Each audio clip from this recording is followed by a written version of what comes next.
Hi, there was so much I wanted to share with you in this article, but it wouldn't all fit. So instead I created 2 video clips to accompany the article.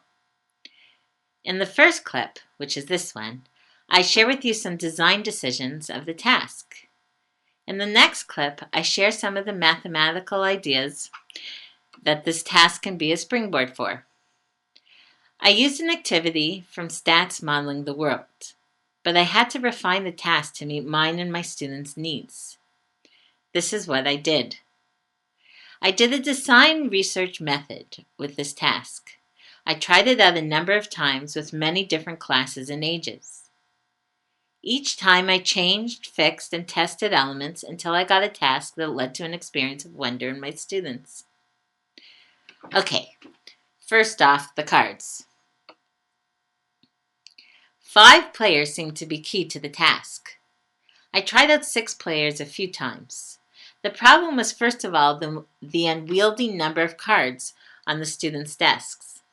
And second, when I used 6 cards, it seemed to cause too much effort to figure out. And students didn't experience that wondrous wow feeling when they got to the paradoxical answer. 4 cards and less weren't enough. Because the paradox of Simpson's paradox is that the second ordering is the exact opposite of the first ordering. This idea worked best for the students when there was an odd number of cards and more than 3 cards. So that's how we got to 5 cards. The first names on the cards are those of my students. Adding their names always excites them. I change the names with each class I teach. Same with the pictures. A few days before the activity, I usually ask 5 students if I can take a picture of them with a batting helmet on, swinging a bat. Then I use those pictures for the activity.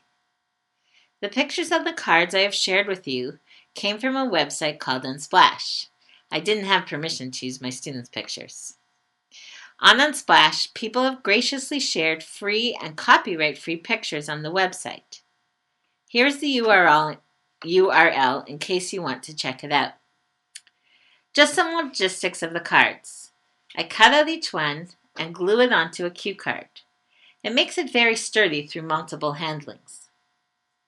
On to the math.